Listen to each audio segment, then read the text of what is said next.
அன்னை தமிழ் பெயரால் உங்கள் அனைவருக்கும் எனது அன்பார்ந்த வணக்கம்.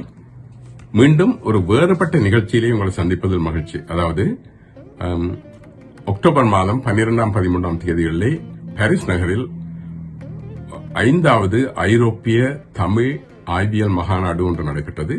அதிலே பங்கு பற்றும் வாய்ப்பு எனக்கு கிட்டியது. அதிலே நான் 2 கட்டுரைகள் சமர்ப்பித்திருந்தேன். அதில் ஒன்று தொல்காப்பியத்தில் ஒரு மருத்துவ கண்ணோட்டம் என்ற தலைப்பிலே. அதை பற்றி உங்களுடன் சற்று நான் சில விவரங்களை பரிமாறிக்கொள்ள விரும்புகிறேன். தொல்காப்பியம் என்பது தொல் சக காப்பு சக இயம் என்று பிரிக்கலாம். அதாவது அல்லது தொல் சக காப்பியம் என்று பிரிக்கலாம். தொல்காப்பியம் தொல் சக காப்பியம் என்றால் பழமையான காப்பியம் என்பது என்ற அர்த்தம். அல்லது தொல் சக காப்பு சக இயம் என்றால் பழமை காத்து என்பது, அதாவது ஏற்கனவே பயன்பாட்டில் உள்ள நெறிகளை மாறுபடாமல் உரைப்பது அல்லது தொகுத்து வழங்குவது என்ற அர்த்தத்தில் இருக்கின்றது. இது மிகவும் பொருத்தமாக இருக்கும் என்பது பலருடைய கருத்து. ஏனென்றால் தொல்காப்பியத்தில் பயன்படுத்தப்படுகின்ற சில சொற்கள், அதாவது என்ப, மொழிப என்பது போன்ற சொற்கள் ஏற்கனவே அதாவது என்று உரைக்கப்படுகிறது அல்லது என்று பயன்படுத்தப்படுகிறது என்ற அர்த்தத்தில் இருக்கிறது.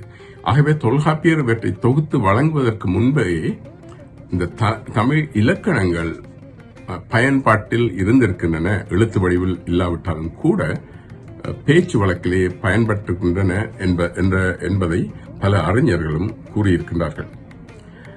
எனவே நாங்கள் இப்பொழுது இந்த தொல்காப்பியத்தை பார்க்கின்ற பொழுது அதிலே எழுத்ததிகாரம், சொல்லதிகாரம், பொருளதிகாரம் என்ற 3 வகையாக இருக்கின்றது.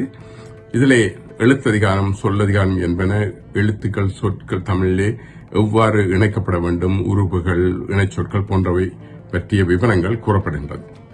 பொருள் அதிகாரத்திலே செய்யுள்கள் எவ்வாறு அமைக்கப்பட வேண்டும் என்ற விவரங்கள் கூறப்படுகின்றன. அது மட்டுமல்லாமல் பொருள் அதிகாரத்திலே வாழ்வியல், அதாவது திருக்குறள் போன்று வாழ்வியலை குறிக்கின்ற பல பாடல்களையும் நாங்கள் காணக்கூடியதாக இருக்கின்றது.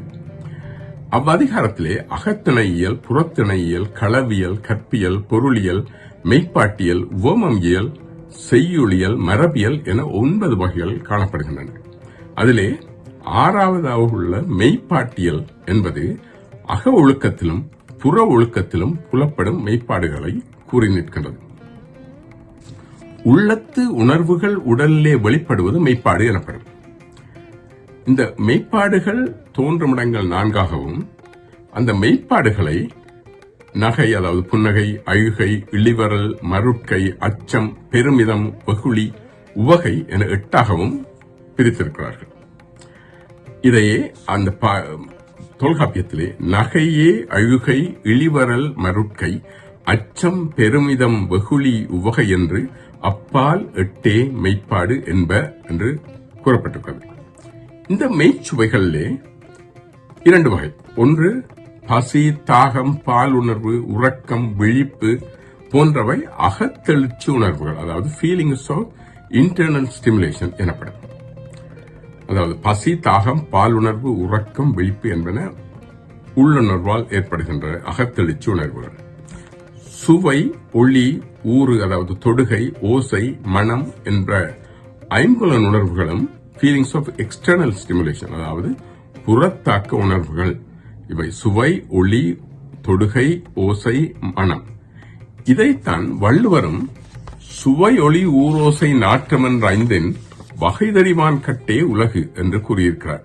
அதாவது 5 தன் கட்டுப்பாட்டில் வைத்திருப்பவர்களால் இந்த உலகையே ஆள முடியும் என்று கூறுகின்றார்.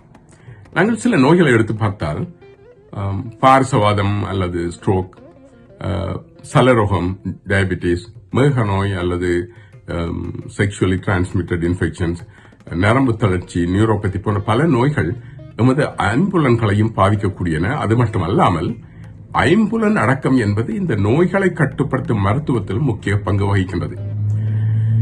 எனவே சமபாட்டு உணவுகள், அதாவது பேலன்ஸ் டயட், குறிப்பாக மாத்தன்மை, கார்போஹைட்ரேட் குறைவான உணவுகள், கொழுப்புத்தன்மை குறைவான உணவுகள், உப்பு குறைவான உணவுகள் என்பன எமது எடையை குறைப்பதோடு எமது வயிற்றின் பாகத்தில் உள்ள விசரல் ஃபேட் என்று கூறப்படுகின்ற அந்த பாதகமான கொழுப்பினை குறைக்கவும் உதவுகிறது.